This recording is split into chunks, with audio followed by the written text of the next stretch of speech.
উত্তরপ্রদেশের রামলালার মন্দিরে চুরি কাণ্ডের ঘটনায় রীতিমতো তোলপাড় গোটা দেশ। তদন্ত চলছে কারা এই ঘটনার সাথে যুক্ত রয়েছে। অন্যদিকে রাম মন্দিরের এই চুরির ঘটনা নিয়ে বাম কংগ্রেস তারা বিভিন্ন মন্তব্য করছেন, নানা কটাক্ষে ভিড়ছেন বর্তমান কেন্দ্রীয় সরকারকে। তাই এই বিষয়টার তীব্র সমালোচনা করেন মন্ত্রী সুধাংশু দাস। রাম মন্দিরে চুরির ইস্যুতে বাম এবং কংগ্রেসের ভূমিকায় তীব্র নিন্দা। বাম নেতা তথা রাজ্যের বেশ কয়েকজনের নাম নিয়েও কিন্তু তিনি সে জায়গায় কটাক্ষ করেন। বর্তমানে বিজেপি নেতা তথা রাজ্যের মন্ত্রী সুধাংশু দাস তিনি বলছেন তদন্তক্রমে অভিযুক্তরা শাস্তি পাবেন, কিন্তু সেই জায়গায় রাম মন্দিরের চুরি ইস্যুতে বাম কংগ্রেসের ভূমিকা তীব্র নিন্দাজনক। কি বললেন শোনাবো একবার। নজরে এসেছে বিশেষ করে রাম মন্দির শুধুমাত্র হিন্দু সনাতন ধর্মাবলম্বীদের আধ্যাত্মিক বিষয় বা আস্থা এমনটা নয়।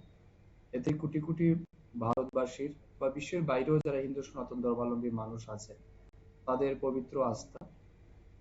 এবং আমি মনে করি এটা একটা যে রাম মন্দিরের বিভিন্ন বিষয় এখানে যে অনিয়মের বিষয়টা উঠে আসছে বা কেউ কেউ চুরি করেছে, এটা আমি মনে করি শুধুমাত্র একটা ঘটনা নয়, এটা নিঃসন্দেহে প্রত্যেকটা সনাতন ধর্মাবলম্বী মানুষের হৃদয়কে ব্যথিত করার মতো একটা গুরুতর অপরাধ এই রাম মন্দিরের যারা কয়েকজন অনৈতিক ব্যক্তিত্ব দ্বারা হয়েছে। এটা আমাদেরকে সত্যি ব্যথিত করেছে।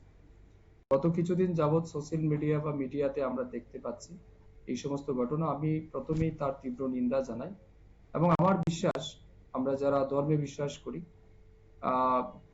পাপ এবং পুণ্যে আমরা বিশ্বাস করি, তো এই অনৈতিক ঘটনা যারা করেছে, যারা ঈশ্বরের নামে জমাকৃত দানের টাকা যারা লুট করেছে, আমার বিশ্বাস ইহলোকে যেমন সরকারের মাধ্যমে তারা শাস্তি পাবে, পরলোকেও কিন্তু ভগবান শ্রী রামচন্দ্র তাদেরকে শাস্তি দেবেন, এটা আমরা বিশ্বাস করি। তো এটার হচ্ছে দুই রকমের বিষয়, এক হচ্ছে টেকনিক্যাল বিষয়, এক হচ্ছে রাজনৈতিক বিষয়, আর একটা হচ্ছে আস্থার বিষয়, মরাল বিষয়। আমি প্রথমে টেকনিক্যাল বিষয়টা বলি।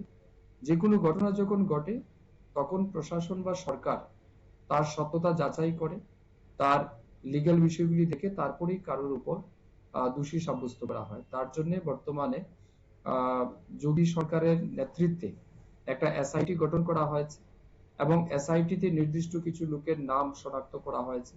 কয়েকজনকে ইতিমধ্যে অ্যারেস্টও করা হয়েছে এবং দে আর আন্ডার ইনভেস্টিগেশন। এসআইটি আপনারা শুনলেন, অর্থাৎ ইনভেস্টিগেশন চলছে, তদন্ত চলছে, সমস্তটাই তদন্তের পর বেরিয়ে আসবে। কিন্তু এইভাবে একটি আধ্যাত্মিক জায়গাকে কেন্দ্র করে বিরোধীরা যেভাবে মন্তব্য করছেন তার তীব্র সমালোচনা কিন্তু এদিন করেন রাজ্যের মন্ত্রী সুধাংশু দাস। নিয়ে নিচ্ছি ছোট একটি বিজ্ঞাপন বিরতি, সঙ্গে থাকুন।